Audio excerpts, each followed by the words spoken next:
मंच पर एकमात्र ऐसा कवि जिन्होंने सर्वाधिक विदेश यात्राएं की। मुझे पता नहीं है कि आज एक बहन ने क्या मनुहार अपने भाई से की का हम राजस्थान में जब पवन आगरी को बुलाएं तो एक बड़ा लिफाफा हमारी नगर पालिकाओं को तैयार करना पड़ता है, लेकिन कहीं ना कहीं एक बहन की मनुहार भाई से होगी कि आज इतना बड़ा इतना महंगा कवि अगर वो लखनऊ की धरती पर एक मनुहार पर चला है तो वो नाम सिर्फ पवन आगरी होता है। ये अलग बात है कि एक वो कवि जो सर्वाधिक टीवी चैनलों पर गए वो भी पवन आगरी होते हैं। ये अलग बात है कि इन्होंने कहीं कहीं ऐसी कविताएं भी सुनाई जो आज 2-4 टीवी चैनल बंद भी हो गए, उसके गुनहगार भी ये है। लेकिन मैं 4 पंक्तियों के साथ इन्हें आवाज देता हूं कि जो रेगिस्तान में गुलाब खिला दे वही पवन आगरी होता है, क्योंकि जिंदगी कांटों भरा सफर है, हौसले इसकी पहचान है, रास्तों पर तो सभी चल लेते हैं पर जो रास्ता बनाए वही इंसान है, क्योंकि सबने अपनी अपनी पोथी बांची अब तुम्हें बांचना होगा। सबने अपनी अपनी पोथी बांची अब तुम्हें बांचना होगा, और अब तक तेरे इशारे पर नाचे थे मदारी अब तुझे नाचना होगा। एक बार जोरदार तालियां भाई साहब पवन आगरी जी। बहुत अच्छा। मैं चाहता हूं कि आप मेरे सम्मान में भी तालियां बजा दें। देखिए, ये तो चूंकि राजस्थान की धरती से आए हैं, ये भूपेंद्र जी, हाँ जी। मैं आपको अब इसकी जरूरत नहीं है दादा, हाँ इसकी जरूरत नहीं है, क्योंकि मुझे आपसे जो प्रतिक्रिया मिलेगी मुझे मंच की भी जरूरत नहीं है। मैं इसलिए चाहता हूं कि एक बार आप तालियों से मुझे मन देंगे। देखिए, बात मैं करता हूं। अभी भूपेंद्र ने चूंकि राजस्थान की धरती से आते हैं, बोले भाई साहब, अभी तो ओज के कवि हैं, बोले भाई साहब हम उस धरती से आते हैं, हम उस राजस्थान की धरती से आते हैं कि हम बात पर जान दे देते हैं। अरे मैंने कहा छोड़, हम यूपी वाले हम बिना बात के भी जान दे देते हैं। तो ऐसा नहीं है। उन्होंने बात की, मैंने विदेश यात्राएं की। मैं सच में अभी जो चूंकि करीब मेरी शायद ये 14वीं या 15वीं विदेश यात्रा थी, लेकिन अभी जो लेटेस्ट मेरी विदेश यात्रा हुई है वो मेरी बैंकॉक की हुई है। अरे आप लोग ऐसा क्यों, मतलब मेरे ऊपर शक कर रहे हैं क्या? मैं भाई कवि सम्मेलन के लिए गया था, भगवान कसम कवि सम्मेलन के लिए ही गया था। हाँ, हालांकि जो आप सोच रहे हैं उसी के लिए गया था। हाँ। लेकिन साहब देखिए क्या होता है, आप वहां पर AIT यूनिवर्सिटी है, उसके अंदर हमने कवि सम्मेलन किया, दुनिया की बड़ी यूनिवर्सिटीज में उसका नाम है। लेकिन आदमी कभी कभी देश का प्रभाव बड़ा विकट होता है। अब आप समझिए, अभी मैं 5-6 दिन पहले ही आया हूं थाईलैंड की राजधानी बैंकॉक में मेरे 3 शो थे। वहां से जब मैं लौटने के बाद 4-5 दिन तक ये स्थिति थी, देखो देश का प्रभाव, ये स्थिति थी कि मेरे मोबाइल पर यदि मैसेज भी लिखा हुआ आ जाता था तो मैं उसे मसाज पढ़ने लगता था।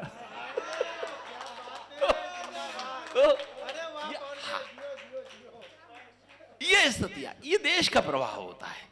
हास्य व्यंग का कवि हूं, आप लोगों को आनंदित करूंगा, और ये जितने भी आप लोग हैं ना, आपको पूरा आनंद देके जाऊंगा, क्योंकि मुझे लगता है कि आज आप मेरे मन के लोग मिले हैं और एक अच्छी महफिल है। सबसे पहले तो मैं प्रिया जी को इतने खूबसूरत काव्य पाठ के लिए भी बधाई देना चाहता हूं, क्योंकि एक बार जोरदार तालियां उनकी मेहनत के लिए। और जो लोग आप मेरे काव्य पाठ में जो लोग इस समय आए हैं, आप यूं समझ लीजिए आप मेरे लिए देवदूत बन के आए हैं, क्योंकि ज्यादातर ये होता है कि जो अंत में काव्य पाठ करने वाला होता है उसके लिए सिर्फ माइक वाला ही बचा रहता है। हाँ, एक बार तो भाई साहब मैंने आंख बंद कर ली, अच्छा मुझे तो पता ही नहीं था, मैं तो अपने मस्त था, आंख बंद करके मैं कविता सुनाने लगा। थोड़ी देर बाद देखा तो मैंने एक ही व्यक्ति था। मैंने कहा यार तुम हो वास्तव में अच्छे श्रोता। बोले भाई साहब ऐसा नहीं है, मैं चूंकि माइक वाला हूं, अब तुम हटोगे तभी तो लेके जाऊंगा। तो हाँ, तो ऐसी स्थिति में नहीं आने दूंगा। आप लोग जो आए हैं, मैं आपको साफ बताता हूं, मैंने पिछले दिनों ना कुछ प्रयोग किए कि पहले क्या था और अब क्या है। देखो, मैं देख रहा हूं मेरी नौजवान पीढ़ी यहाँ पर बैठी है, मैं देख रहा हूं मेरी भूतपूर्व नौजवान पीढ़ी यहाँ पर बैठी है। मैं आपको बता दूं, बहुत सारे मैं टीवी चैनल्स पर गया हूं, बहुत सारे, चाहे लपेटे में नेताजी जी न्यूज़ पर, कवि युद्ध, तमाम सब काम करके देख लिए। थोड़े दिन के लिए मैं सियासत में भी एक पार्टी का राष्ट्रीय प्रवक्ता बन के गया। लेकिन आप जानते हो, कभी आदमी मुंह से कुछ भी ऐसा निकल जाता है। तो मेरे पार्टी के राष्ट्रीय अध्यक्ष थे, 33 सीटों पर चुनाव लड़े। तो वो क्या हुआ, उनकी जब 9 सीटें आई तो उन्होंने कहा यार मेरे को फोन किया, बोले यार पवन आगरी तुम पार्टी के राष्ट्रीय प्रवक्ता हो, तो तुम एक काम करो यार, मुझे कल तक यार ये बताओ यार, हम 33 सीटों पर चुनाव लड़े और केवल जीते 9। अब देखो साहब, मैं इतना विद्वान व्यक्ति हूं, मैंने पूरी रात भर चिंतन किया और सुबह उनको फोन किया। आप समझ गए होंगे, चूंकि मैं आरएलडी का राष्ट्रीय प्रवक्ता रहा हूं, तो मैंने जयंत जी को फोन किया। ओ भैया जरा रिकॉर्ड मत करना। हाँ, तो क्या हुआ, मैंने उनको फोन किया, मैंने कारण मिल गया। बोले बताओ क्या हुआ। मैंने कहा कुछ नहीं, वहां के लोगों ने आपको वोट नहीं दिए। तो उसके बाद मेरा पद भी चला गया। हाँ, तो मैंने सब काम करके देख लिए हैं। तो मैंने कुछ प्रयोग किए कि साहब पहले क्या था और अब क्या है, पहले क्या था और अब क्या है। तो मैंने जब ये प्रयोग किए कि देखिए, जब भी कभी कोई सगाई संबंध की बात चलती है और किसी लड़के के बारे में यह पता लग जाता है कि ये लड़का ड्रिंक करता है, तो लोग आश्चर्य करते हैं ये लड़का ड्रिंक करता है। स्थितियां आज भी वही है। आज किसी लड़के के बारे में यह पता लग जाता है कि लड़का ड्रिंक नहीं करता, तब भी लोग आश्चर्य करते हैं लड़का ड्रिंक नहीं करता। तालियां कम है आपकी। हाँ, आपको पता होगा पहले लोग खाना घर पर खाते थे और फ्रेश होने के लिए बाहर जाते थे। ग्रामीण अंचल में आज भी चल रहा है, पहले लोग खाना घर पर खाते थे और फ्रेश होने के लिए बाहर जाते थे। आज स्थितियां कहां तक आ गई हैं, आज लोग फ्रेश होने के लिए घर आते हैं और खाना खाने के लिए बाहर जाते हैं होटल। हाँ, एक बार तालियों से मन दीजिए। हाँ, आपको पता होगा पहले लोग क ख ग से काम चलाया करते थे। आदरणीय भीष्म साहब, आपसे मेरी पहली मुलाकात हो रही है, लेकिन मैंने आपके बारे में बहुत सुना है। मुझे लगता है कि मेरी कुछ चीजें आपको जरूर याद रह जाएंगी। एक बार मैं आपकी उपस्थिति को प्रणाम करता हूं, एक बार तालियों से बंद दीजिए। कि पहले क्या था और अब क्या है। जैसे पहले लोग क ख ग से काम चलाया करते थे, आज भी लोग क ख ग से काम चला रहे हैं। पहले लोग क ख ग से कैसे काम चलाया करते थे। पहले लोग का से कमाते थे, खा से खाते थे, गा से गहने बनवाते थे, घा से घर बनाते थे। गौरव भाई, का से कमाते थे, खा से खाते थे, गा से गहने बनवाते थे, घा से घर बनाते थे। स्थितियां आज भी वही, आज भी लोग का ख गा से काम चला रहे हैं। आज लोग का से कर्ज ले लेते हैं, खा से उसे खा जाते हैं, गा से गायब हो जाते हैं और रास्ते में मिल जाए तो गा से गुड़ की ओर देते हैं। ये बिल्कुल सच्चाई है। अब देखिए साहब, अब हमारे प्रधानमंत्री जी ने कहा कि ना मैं खाऊंगा ना खाने दूंगा। अब हिंदुस्तान का आदमी तो बहुत चतुर और चालाक, उसने लंच पैक कराया और विदेश जाकर खाया, चाहे नीरव मोदी हो, विजय माल्या हो। हाँ, एक बार तालियां आनी चाहिए इस बात पे। तो मैं आपको बता रहा हूं, तो मैं ज्यादातर आज तक चैनल पर मैं बैठा हुआ था और वहां एक पट्टी चल रही थी। आओ आओ त्रिवेदी जी, आ जाओ आ जाओ आ जाओ।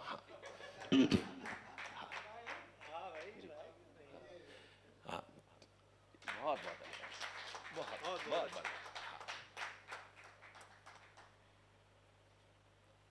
एक बनिया आदमी का यदि ब्राह्मण सम्मान करते, इससे बड़ा सम्मान हो नहीं सकता। एक बार जोरदार तालियां। हाँ, तो साहब देखिए, अब एक पट्टी चल रही थी, उस पर चल रहा था कि विजय माल्या को भारत लाने का रास्ता साफ। अब चूंकि मैं चैनल पर ही बैठा हुआ था, मैं ज्यादातर GNT शो में बैठता हूं, तो मैंने तुरंत उनके जो प्रोड्यूसर था उसको मैसेज किया। मैंने कि उससे पहले जाम रहता था क्या। हाँ, फिर मैंने विजय माल्या को मैसेज किया। अरे यार, आप विश्वास करिए, उनसे मेरे डायरेक्ट संबंध है, क्योंकि मैं उनका प्रोडक्ट यूज करता हूं। तो साहब, तो मैंने फिर विजय माल्या को मैसेज किया। मैंने कहा भाई, मैंने कि तुम हिंदुस्तान आओ मत आओ लंदन से, तुम पैसा यहां का लौटाओ मत लौटाओ, पर मैंने कि अपने नए साल का कैलेंडर भेजते रहना। एक व्यंग्यकार की तो बड़ी छोटी सी इच्छाएं होती है ना। तो साहब, मैं आपको बताता हूं। हाँ, आ गई। अच्छा, कोई बात नहीं, आने दीजिए। हाँ, SP साहब आ रहे हैं। पुलिस जब सब सारा काम निबट जाता है तभी आती है। तो हाँ, आने दीजिए। और सबसे बड़ी बात है, उनके नाम के साथ तो तूफान और लगा हुआ है, तो वो तूफान की गति से ही आएंगे। हाँ, तो एक बार हाँ उनको बुला लीजिए, कोई बात नहीं। हाँ, आ सकते हैं तो ठीक है। हाँ, आ रहे हैं। हाँ हाँ, नहीं, आप चिंता न करो, मैं उतनी देर और पढ़ता रहूंगा और फिर सारी रचना मैं पुलिस पर ही सुनाऊंगा। हाँ, हाँ, जिससे वो सुन ले तो आए भी ना। तो मैं आपको साहब बताता हूं। तो मैंने जो है अब मैं आपको बता, क्योंकि बीच बीच में ना ये थोड़ा सा भंग होता है मामला। हाँ, मैं आपको बताता हूँ। तो मैंने कभी कभी कोई पंक्ति ऐसी लिख जाती है कि वो चैनल की भी पीछे ऊपर जो पट्टी चलती है उसमें हेडलाइन बन जाती है। तो मैंने कहा था कि इस देश में गरीब आदमी जब बैंक से लोन लेता है और उसे नहीं चुका पाता तो वो जेल जाता है, और जब अमीर आदमी बैंक से लोन लेता है और उसे नहीं चुका पाता तो वो विदेश जाता है। तब मेरा एक व्यंग, बहुत मेरा वायरल व्यंग है, मेरे पहचान का व्यंग है।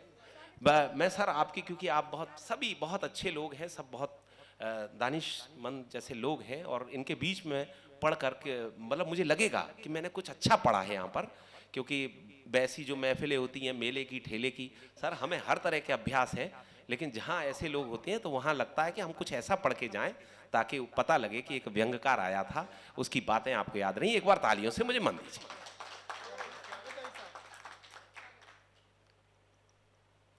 कि जब भी मौसम गर्म या सर्द रहता था, पुराना रोग था, घुटनों में दर्द रहता था, बड़े जतन किए पर अच्छे से चल नहीं पाए, हमने जोड़ों के दर्द के लिए खूब च्यवनप्राश खाए। फिर अचानक हमने एक बैंक से मोटा लोन लिया और बदले में सामने वाले को संतुष्ट भी किया। अब मेरे पैरों में इतनी ताकत आ गई है कि मैं पर्वत तक लांघ सकता हूं, मैं बैंक का पूरा पैसा लेकर विदेश भाग सकता हूं। ये स्थितियां मैं आपको बताता हूं। देखिए आजकल स्थितियां क्या हो गई हैं, हर व्यक्ति कुछ ना कुछ खा रहा है, केवल चिल्ला वही रहा है, से खाने का मौका नहीं मिल पा रहा है। जो सच्ची बात तो यही है। वो दिल्ली वाले थे हमारे एक मुख्यमंत्री, वो कहते थे हम बहुत ईमानदार हैं, बहुत ईमानदार हैं। वो खाने में नहीं, वो तो पीने की वजह से जेल गए। वो तो हाँ, तो हर व्यक्ति कोई खा रहा है, कोई पी रहा है, लेकिन सब मस्ती में जी रहा है। तब मेरा एक व्यंग हुआ, बहुत वायरल व्यंग है। यहाँ राजनीति से जुड़े हुए लोग नहीं हैं, ये गनीमत है, अन्यथा उनका कोई भरोसा नहीं होता है। मैं तो हमेशा उनके कहता हूं कि साहब आप इतनी ही दूरी बनाए रखिएगा जितनी अब है। हाँ, अच्छा मैडम बैठी हैं, हाँ तो मैडम से कोई बात नहीं, मैडम से ऐसी कोई दिक्कत नहीं है। हाँ, तो मैं आपको बताता हूँ कि आपके लिए है भी नहीं, मैंने तो ये विधायकों के लिए, सांसदों के लिए लिखी थी। एक बार साहब अभी मैं बता रहा हूँ, मैं अभी सैफई एक कार्यक्रम में गया था, तो वो चूंकि वो भाजपा के लोगों द्वारा कार्यक्रम कराया गया था, तो मैंने कहा कि साहब अब मैंने ये उत्तर प्रदेश के लिए नेताओं के लिए नहीं लिखा है, मैंने तो ये राजस्थान के नेताओं के लिए लिखा है। तो एक भाजपाई खड़ा हो गया, बोले भाई साहब राजस्थान में भी हमारी सरकार आ गई है। अच्छा मुझे याद ही नहीं था सच में। तो बड़ी स्थिति खराब हो जाती है। अब तो मैं ढूंढता हूं कि मैं कहां की सरकार का नाम लूं। तो ये स्थिति कर देती है कभी कभी भाजपा। तो मैं आपको बताता हूं, तो अब मैं आपको बताता हूं कि हमारे एक मित्र, देखिए मुझे मालूम है क्योंकि खाने की व्यवस्था रखी गई है और मैं भी अच्छी तरह से वाकिफ हूं कि लोग कहते हैं कि साहब हमको उस फलाने दादा तक की यात्रा तय करनी है, लेकिन मुझे मालूम है आपको दादा तक की यात्रा तय नहीं करनी है, आपको खाने तक की यात्रा तय करनी है। और वैसे तो आप सब लोग शाकाहारी हैं, पर ज़्यादा देर में आपके बीच में रहा तो आप मांसाहारी भी हो सकते हैं। तो मैं वो नौबत नहीं आने दूंगा, आप चिंता नहीं करिए। कि हमारे एक मित्र खाने की प्रतियोगिता में लगातार 20 साल से फर्स्ट आ रहे हैं, 20 आदमियों का खाना अकेले ही खा रहे हैं। एक दिन हमने उनसे कहा कि मित्र आश्चर्य है, महंगाई के दौर में भी तुम इतना खा रहे हो, वास्तव में खाने की दौड़ में तुम बहुत आगे जा रहे हो। हमारी बात को सुनकर वे कुछ उदास हो गए, पहले कुछ दूर खड़े थे मगर पास हो गए। बोले अरे हम कहाँ, कुछ हमसे भी अधिक खा रहे हैं और इतना खाकर भी बड़े मजे से पचा रहे हैं, क्योंकि भैया यह स्वतंत्र भारत है, यहाँ खाने की सब में आदत है।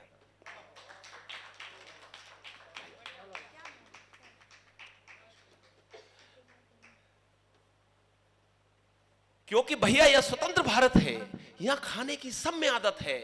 विधायक विधान खा रहे हैं, सांसद संविधान खा रहे हैं, अफसर ईमान खा रहे हैं, पंडित पुराण खा रहे हैं, मुल्ला कुरान खा रहे हैं, और कुछ ऐसे भी हैं लोग जो मेरा समूचा हिंदुस्तान खा रहे हैं। कुछ ऐसे भी हैं लोग जो मेरा समूचा हिंदुस्तान खा रहे हैं। मैं तो आपको बताता हूं पहले क्या था और क्या है। जैसे पहले कोई नेता अपने पार्टी अध्यक्ष के पास टिकट मांगने जाता था, जितने राजनीति के लोग हैं वो जानते हैं, तो वो पार्टी अध्यक्ष के पास टिकट मांगने जाता था, कहता था कि साहब आप मुझे उस शहर से टिकट दे दीजिए, मैं वहां से जीत जाऊंगा, क्योंकि वहां के लोग मुझे जानते हैं। अब आज जब भी कोई नेता जाता है पार्टी अध्यक्ष पर टिकट मांगने, कहता है साहब आप मुझे उस शहर से टिकट मत दीजिएगा, मैं वहां से हार जाऊंगा क्योंकि वहां के लोग मुझे जानते हैं। तो ये स्थितियां हैं साहब। हाँ, तो पहले कोई लड़की अपनी, देखिए नारी शक्ति, मैं देखिए मुझे मालूम है, मुझे अपनी मर्यादाएं अपनी सीमाएं पता है, लेकिन मैं कभी कभी कोई ऐसी बात मैं कहता हूं तो किसी मैसेज के लिए कहता हूं कि पहले कोई लड़की अपनी माँ से पूछ लेती थी कि माँ मैं जीन्स पहन लूं, तो उसकी माँ उससे मना कर दी, नहीं बेटा जीन्स नहीं पहनना, अच्छी बात नहीं है। आज कोई लड़की अपनी माँ से पूछती है माँ मैं मिनी स्कर्ट पहन लूं, तो उसकी माँ कहती है बेटी पहन ले, कुछ तो पहन ले। ये एक ऐसी विडंबना है। अभी प्रेमानंद जी महाराज ने कोई ऐसा वक्तव्य दिया, अनिरुद्धाचार्य जी ने एक ऐसा वक्तव्य दिया, उसको लेकर कुछ नारी स्वर पूरे देश से उठने लगे, उनके विरोध में उठने लगे। हालांकि उन्होंने ऐसा कुछ नहीं कहा था, केवल बुरा उन्हीं को लगा जो ऐसे थे। तब मैंने उनके समर्थन में एक कविता लिखी, और वो कविता मैं आप लोगों के बीच में पढ़ने जाता हूं, क्योंकि मैं चाहता हूं कि जो मैं मैसेज देने का काम कर रहा हूं वो आप तक पहुंचे। एक नारी, क्योंकि मुझे बड़ा कष्ट होता है जब कोई एक नारी हमारी इस भारतीय सभ्यता का जो स्वरूप है उसको पाश्चात्य रूप में तब्दील करने के लिए आतुर रहती है। जबकि मैं, आप विश्वास करिए साहब, मैंने कहा ना मैं 14-15 देशों की यात्रा कर चुका हूं, लेकिन वहां भारतीय परिधान पहनकर विदेशी युवतियां इतना खुश होती हैं, और यहाँ की नारियां उनको जब फॉलो करती हैं, तब मुझे वो कविता मैंने लिखी और मैंने आईना दिखाने की कोशिश की है। सर मैं आपको समर्पित करता हूं, यदि देश की कोई ऐसी समस्या ना हो जिसका निदान अभी तुरंत आवश्यक हो, तो थोड़ी देर इस बातचीत को विराम देकर आप मेरे को आशीर्वाद अपना प्रदान करें, एक बार तालियां बजा के। हाँ आजी कि देखिए साहब, आपको ऐसा लगे जैसे मैं आपसे बातचीत कर रहा हूं कि एक दिन मैं ख्यालों में डूबा हुआ सड़क पर चला जा रहा था, तो मैंने देखा कि एक 5 वर्षीय बच्चा रोता चला आ रहा था। मैंने उसे प्यार से अपने पास बुलाया, बहला फुसला के बड़ी मुश्किल से चुप करवाया, रोने का कारण पूछा तो उसने बतलाया कि मैं अपनी माँ से बिछुड़ गया हूँ, रास्ता भटक गया हूँ। मैंने कहा बेटे तुम अपनी माँ का हाथ पकड़कर चलते तो न तो तुम बिछुड़ते न इस प्रकार भटकते। वो बोला मेरी माँ के दोनों हाथों में शॉपिंग का सामान था। उसकी इस बात को सुनकर मैं बड़ा परेशान था। मैंने कुछ सोचकर कहा अपनी माँ की साड़ी का पल्लू ही पकड़ लेते और इस तरह अपने घर की राह नाप लेते। वो बोला साड़ी होती तो पल्लू पकड़ता ना। वो बोला साड़ी होती तो पल्लू पकड़ता ना, लेकिन मेरी माँ तो स्कर्ट पहने थी। अब भारतीय नारी को पश्चिमी परिधान में देखकर दुख सहने की बारी मेरी थी। उदास मन से मैंने फिर कहा बेटे स्कर्ट कोई पकड़ लेता, अरे ना तो तू परेशान होता ना मैं परेशान होता। वो बोला स्कर्ट भी इतनी ऊंची थी कि मैं उसको छलकर भी नहीं पकड़ सकता था। वो बोला स्कर्ट भी इतनी ऊंची थी कि मैं उसको छलकर भी नहीं पकड़ सकता था। मैं समझ गया कि फैशन की मारी कोई युक्ति होगी जिससे अपना बच्चा भी नहीं समझ सकता था, जिसे सिर्फ अपने हुस्न फैशन और जवानी से प्यार था, न भारतीय सभ्यता से प्यार था, न अपने बच्चे से प्यार था, न भारतीय सभ्यता से प्यार था, न अपने बच्चे से प्यार था। हास्य व्यंग का कवि हूं, लेकिन आज मैंने कुछ मंच से इतर रचनाएं मैंने इसलिए आप लोगों को सुनाई क्योंकि जनरली दूसरा मेरा मयार होता है। लेकिन एक हास्य की एक ऐसी विशुद्ध रचना मैं आप लोगों को सौंप के जाना चाहता हूं, जिसने पवन अग्रवाल से पवन आगरी बनाया। मैं उसको आपको सौंपना चाहता हूं, क्योंकि एसपी साहब आ रहे हैं और एसपी साहब ने कहा है कि कार्यक्रम को तब तक चलाया जाए।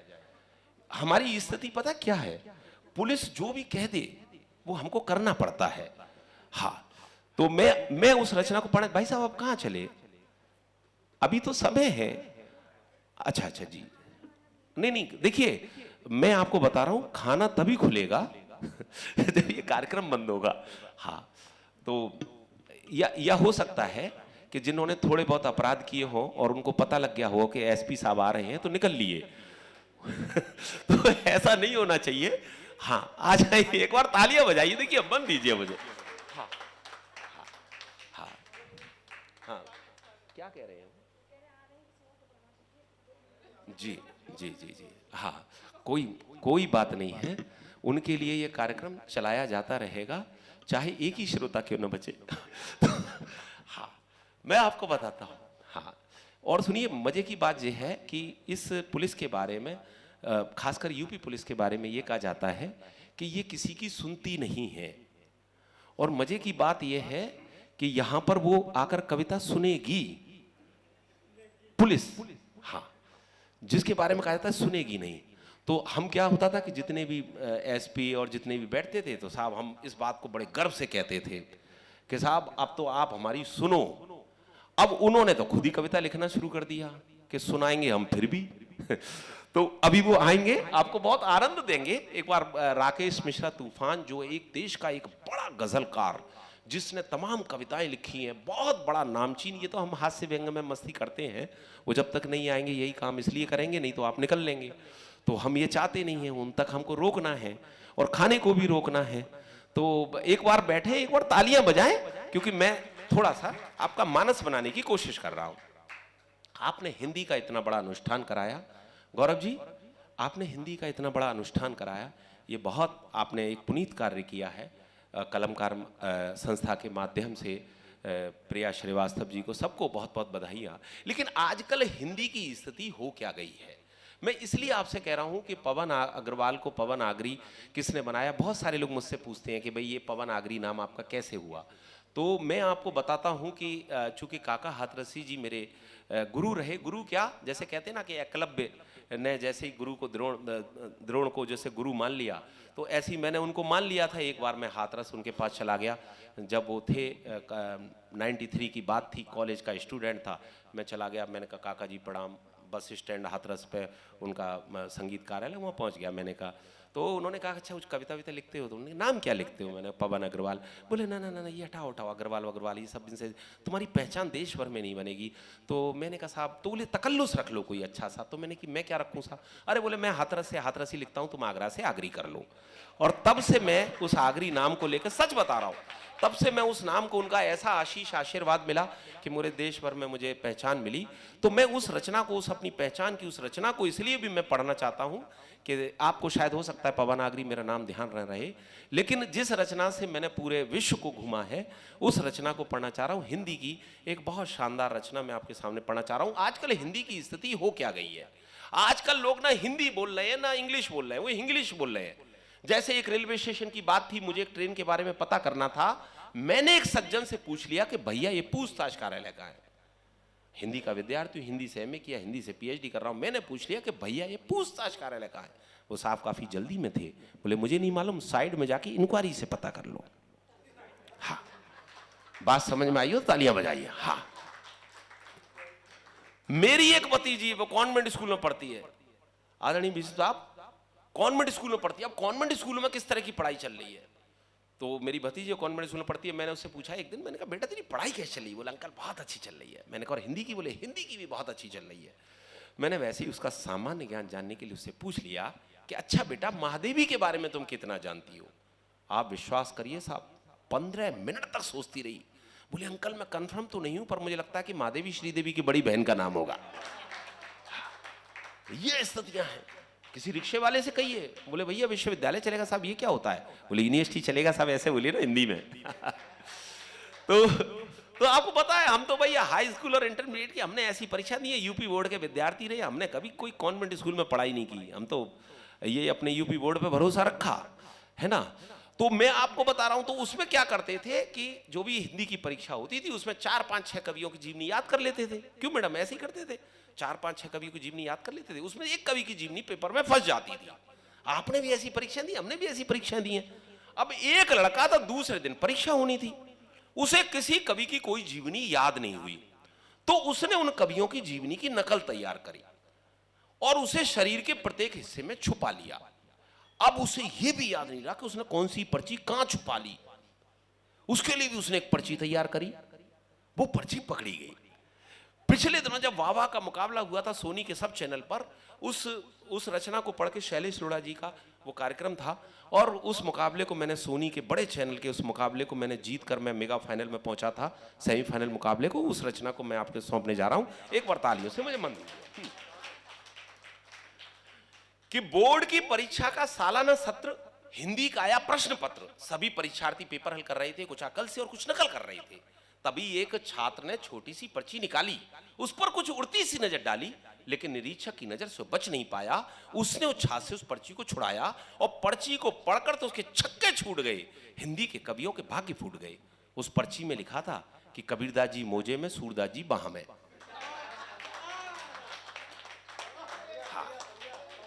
उस पर्ची में लिखा था कि कबीरदास जी मोजे में, सूरदास जी बाह में, तुलसीदास बेल्ट में, बिहारी लाल पांव में, महादेवी आस्तीन में, पंत जी अगल में, प्रसाद जी कॉलर में, निराला जी बगल में।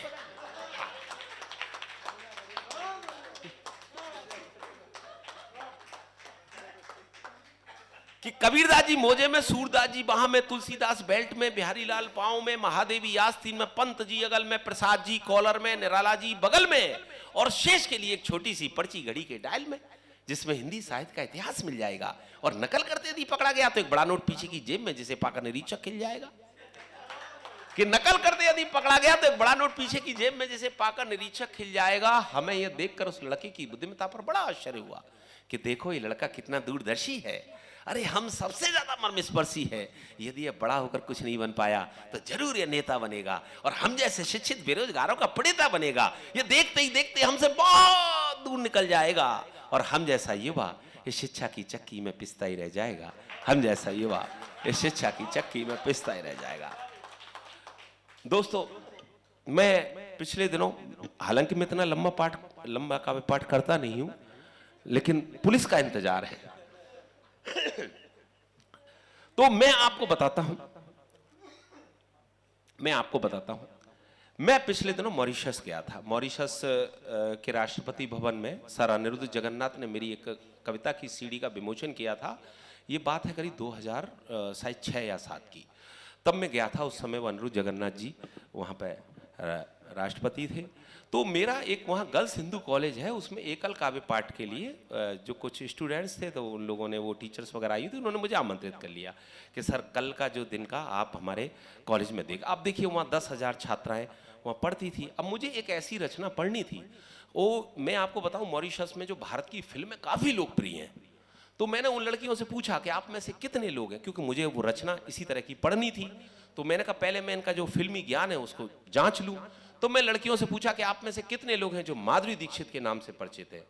50% लड़कियों ने अपने हाथ खड़े किए कि हम माधुरी दीक्षित के नाम से परिचित हैं। अरे हमने कहा बहुत अच्छे। मैंने कहा कि अब आप में से कितने लोग हैं जो ऐश्वर्या राय के नाम से परिचित हैं। 75% लड़कियों ने अपने हाथ खड़े किए कि हम ऐश्वर्या राय के नाम से परिचित हैं। मैं इसे अपने देश का दुर्भाग्य कहूं, सौभाग्य कहूं, जब मैंने एक फिल्म इंडस्ट्री की एक ऐसी धार्मिक महिला का नाम लिया। मैंने पूछा कि आप में से कितने लोग हैं जो मल्लिका शेरावत के नाम से परिचित हैं। 100% लड़कियों ने अपने हाथ खड़े कर दिए। टीचर्स ने भी अपने हाथ खड़े कर दिए। मैंने मल्लिका शेरावत को फिल्म इंडस्ट्री की सर्वाधिक धार्मिक महिला क्यों कहा? क्योंकि गीता में भगवान श्री कृष्ण ने कहा है कि यह शरीर नाशवान है। और मुझे लगता है कि मल्लिका जी इस मर्म को बहुत अच्छी तरह समझती हैं कि जब यह शरीर नाशवान है तो इसका जितना उपयोग किया जाए कर लो। वहीं से मैंने भूमिका को उठाया। जब मैं बाहवा का जो फाइनल मुकाबला लड़ रहा था, फिल्म फना और रंग दे बसंती के गीतकार थे प्रसून जोशी जी, डॉक्टर बशीर बद्र साहब, ओम प्रकाश आदित्य जी, तीनों जज थे। तो मुझे प्रसून जोशी जी ने एक टॉपिक दिया, बॉलीवुड। मैंने कुछ पौराणिक संदर्भ उठाए और मैंने उसे बॉलीवुड से जोड़ने की कोशिश की। उस रचना के बाद मैं फिर उसका विजेता घोषित हुआ था उस एपिसोड का।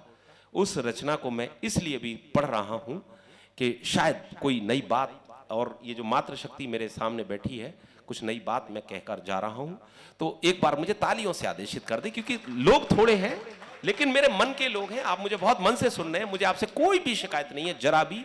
मैं प्रिया जी आपको बहुत बहुत साधुवाद और बधाई देना चाहता हूं कि चाहे लोग थोड़े हैं लेकिन बहुत मन से सुनने वाले लोग आपने आमंत्रित किए हैं। तो मुझे लग रहा है कि पुलिस हम लोगों के बीच में आ चुकी है।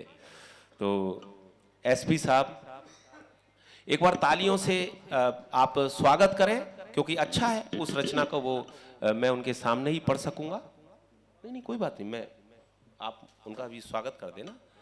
हाँ, मैं ही करवा देता हूँ, है ना। आइए सर। हाँ, हमारे बीच में श्री राकेश मिश्रा तूफान जी हम लोगों के बीच में, एक गजल के एक बड़े रचनाकार हम लोगों के बीच में यहाँ पर आए हैं। आज उनकी कुछ ऐसी व्यस्तताएं थी जिस वजह से, लेकिन सर वैसे आपको बता, ये हमने सुना तो था कि पुलिस जब ही आती है जब सब कुछ निबट चुका होता है, तो लेकिन आज आप समय से आ गए हैं, तो मैं चाहता हूं एक बार जोरदार तालियां। हास्य का कवि हो तो आप मेरी किसी बात को अन्यथा नहीं लेंगे, और ले भी लेंगे तो मेरा क्या बिगाड़ लेंगे। हाँ जी, हाँ जी, जी जी जी, जी। सर है जी, सर जी, क्या क्या क्या कह रहे हैं सर? नहीं नहीं नहीं, अरे अरे सर अध्यक्ष जी, अरे ऐसा है ना, आप अच्छी बात है, आप जाना चाहते हैं तो जाएं। बस मैं केवल इतना कहना चाहता हूं कि मैं वर्दी पहन के पैदा नहीं हुआ था और ना ही चाइनीज भाषा पढ़ा हूं। मैंने भी भूगोल, विज्ञान, हिंदी, उर्दू, इंग्लिश यही सब पढ़ा है। अगर आपको ये बात अच्छी लगी हो तो आप बता दीजिए। मैं अपनी पत्नी के पास तो बैठा नहीं था, आप जैसे लोग जो हैं समाज में उन्हीं का काम मैं कर रहा था। इन्होंने, अब मैं जानता नहीं कौन है, फिर भी हाँ हाँ जी, हाँ जी। तो हाँ, तो मैं जी मैं चाहता हूँ एक बार तालियों से मन दिए हमारे, चूंकि मुख्य अतिथि महोदय अभी, कोई बात नहीं, एक सुंदर सी महफिल है और मैं मस्ती के साथ, चूंकि मैं उस रचना को बहुत जल्दी से मैं पढ़ देता हूँ। दोस्त, हाँ, अब जो भी है स्वागत कर दीजिए जल्दी से, एक बार तालियों से, आप तालियों से सर, क्योंकि देखिए हम 2-3 शेर उनके भी बस सुनेंगे और कार्यक्रम को हम समापन की ओर ले जाएंगे। चूंकि मैं उस रचना के लिए बोल चुका हूं, तो मैं वो उस रचना को बहुत जल्दी से मैं, आइए सर, एसपी साहब लीजिए सर। चलिए, रुको। तो अब मैं नहीं नहीं, आ जा, चलिए चलिए, एक बार फोटो ले लीजिए, आओ आओ, आ जाओ, जी जी जी,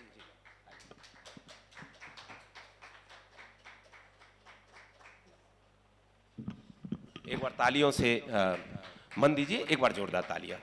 हाँ, क्योंकि मैं अब जिस कविता के लिए, आप एक बार अब आप बैठ जाइए आराम से, अब कोई चिंता की बात नहीं है, क्योंकि एसपी साहब जब खुद आ गए हैं तो फिर अब कोई बात ही नहीं है ना। मैं आपको बता दूं, एक बार ऐसे ही एसपी साहब थे तो बैठे थे, तो वहाँ कई सारे पुलिस वाले बोले, तो मैंने उनसे कहा भी, मैंने कहा भाई साहब आप खुद यहाँ बैठे हो, आपके सारे अधिकारी यहाँ बैठे हैं, आपने शहर भर की पुलिस इस कवि सम्मेलन में लगा रखी है, यदि शहर में कोई उपद्रव हो गया तो बोले कहाँ से होगा, सारे यहीं तो हैं। तो ऐसी कोई बात नहीं है, तो मैं मस्ती के लिए सर, क्योंकि मैं हास्य का कवि हूँ, है ना, तो मैं केवल मस्ती के लिए, क्योंकि मैं बड़ी मुश्किल से इनको रोके हुए हूँ, आपको पता नहीं है मैं कैसे कैसे मैंने प्रयास किए हैं। इस बात के लिए आप चाहें तो मेरा राष्ट्रीय सम्मान बाद में कर भी सकते हैं। हाँ, और मुझे मालूम है पुलिस राष्ट्रीय सम्मान कैसे करती है, तो हाँ, मैं आपको बता दे रहा हूँ साहब। हाँ, हमने ये सारे सम्मान हमने कोरोना काल में देखे हैं। जो सारे सम्मान है वो कई बार तो हमको मतलब 1 महीने तक उन्होंने रुलाए हैं उन सम्मान ने। तो एक बार जोरदार तालियां हमारे आदरणीय राकेश मिश्रा जी के लिए। और मैं सर एक रचना, चूंकि एक मेरे चैनल पे एक बहुत मेरी पॉपुलर रचना जिससे मैंने उस मुकाबले को जीता था, उस रचना को पढ़ता हूं उनकी अगवानी में, और फिर मैं सीधे सीधे उनकी शायरी से आपको रूबरू कराऊंगा। एक बार मुझे तालियों से मन कि एक धार्मिक सीरियल के निर्माता ने एक बड़ा काम किया, उसने अपने महाभारत सीरियल में द्रौपदी के रोल में मल्लिका शेरावत को लिया। महाराजा धृतराष्ट्र के शाही दरबार का दृश्य था, बड़ा ही मनोरम परिदृश्य था, सारे दरबारी अपनी आंखें सेक रहे थे, लेकिन भीष्म पितामह इस आधुनिक द्रौपदी के कम कपड़ों को देखकर अंदर तक झेप रहे थे। उस दिन शर्म, लाज और हया की छुट्टी थी। अच्छा हुआ महारानी गांधारी की आंखों पर पट्टी थी। अचानक दुर्योधन ने क्रोध में आकर उछाला एक जुमला गंदा, बोला इस द्रौपदी ने मुझे अपमानित करने के लिए कहा था, कंधे का पुत्र अंधा। यह सुनकर द्रौपदी मणि मल्लिका मुस्कुराई और थोड़ा सा दुर्योधन के नजदीक आई, बोली अरे तुम मुझे छोड़कर हस्तिनापुर के लड़ रहे हो, अरे सच्ची बताओ क्या तुम अंधेपन की ओर नहीं बढ़ रहे हो। यह सुनकर दुर्योधन ने दुशासन को आदेश दिया, बोले भाई ये काम करो, इस द्रौपदी का चीरहरण कर इसे सार्वजनिक रूप से बदनाम करो। तो भैया एक मिनट, थोड़ा सा बीच में डिस्टर्ब मत करो यार, क्योंकि कविता बड़ी नाजुक चीज होती है ना। हाँ, और मैंने आपको डिस्टर्ब नहीं किया था, आपको पता हुआ। हाँ, तो एक बार यार तालियां, मतलब मेरे को क्योंकि बीच में डिस्टर्ब होता है जब लोग बात करते हैं, ठीक है। मैं इसको दोबारा पढ़ता हूं, क्योंकि कभी कभी क्या होता है, कविता का एक फ्लो होता है। तो एक बार मुझे तालियों से मन दीजिए, बहुत अच्छी रचना, आपको अच्छा लगेगा। एक धार्मिक सीरियल के निर्माता ने एक बड़ा काम किया। उसने अपने महाभारत सीरियल के रोल में द्रौपदी के मल्लिका शेरावत को लिया। महाराजा धृतराष्ट्र के शाही दरबार का दृश्य था, बड़ा ही मनोरम प्रदर्शन था। सारे दरबारी अपनी आंखें सेक रहे थे, लेकिन भीष्म पितामह इस आधुनिक द्रौपदी के कम कपड़ों को देखकर अंदर तक झेप रहे थे। उस दिन शर्म, लाज और हया की छुट्टी थी। अच्छा हुआ महारानी गांधारी की आंखों पर पट्टी थी। अचानक दुर्योधन ने क्रोध में आकर उछाला एक जमला गंदा। बोला, इस द्रौपदी ने मुझे अपमानित करने के लिए कहा था कि अंधे का पुत्र अंधा। यह सुनकर द्रौपदी बनी मल्लिका मुस्कुराई और थोड़ा सा दुर्योधन के नजदीक आई। बोली, अरे तुम मुझे छोड़कर हस्तिनापुर की लड़ रहे हो, अरे सच्ची बताओ क्या तुम अंधेपन क्यों नहीं बढ़ रहे हो? यह सुनकर दुर्योधन ने दुशासन को एक आदेश दिया। बोले, भाई ये काम करो, इस द्रौपदी का चीरहरण कर इसे सार्वजनिक रूप से बदनाम करो। तो दुशासन ने द्रौपदी बनी मल्लिका का ऊपर से नीचे तक सिंहावलोकन किया। तत्पश्चात अपना निर्णय दिया। दोनों हाथ जोड़कर बोला, हे माते, कहां से शुरू करूं, समझ में नहीं आ रहा है। अरे मुझे तो आपके शरीर पर चीरी नजर नहीं आ रहा है कि कहां से शुरू करूं, समझ में नहीं आ रहा है। अरे मुझे तो आपके शरीर पर चीरी नजर नहीं आ रहा है। यह सुनकर द्रौपदी ने अपने तेवर जता दिए और दुशासन की कमीज के 2 बटन तोड़कर उसके हाथ में थमा दिए। यह देखकर पांडवों तक में मच गई खलबली। बोले, यार इससे तो अपनी अज्ञातवास की जिंदगी भली, अरे इसने तो हमारी सोई हुई आत्मा जगा दी। अरे ये द्रौपदी तो हमने गलत दाव पे लगा दी कि इसने तो हमारी सोई हुई आत्मा जगा दी। अरे ये द्रौपदी तो हमने गलत दाव पे लगा दी। थोड़ी ही देर में दुशासन द्रौपदी के सैंडल की हील हो गया और सारा वातावरण चीरहरण के बजाय कमीज हरण में तब्दील हो गया। उसको बचाने के लिए भगवान श्री कृष्ण भी नहीं आए। यह देखकर हमारे मन में यह विचार आए कि देश में अबलाओं की चीरहरण करने वालों का यही हश्र होना चाहिए। वो मल्लिका की तरह तन पर कपड़े कम पहने या ज्यादा, पर हर नारी के मन में दुराचारियों को सबक सिखाने का लक्ष्य होना चाहिए। बहुत बहुत धन्यवाद, बहुत बहुत धन्यवाद।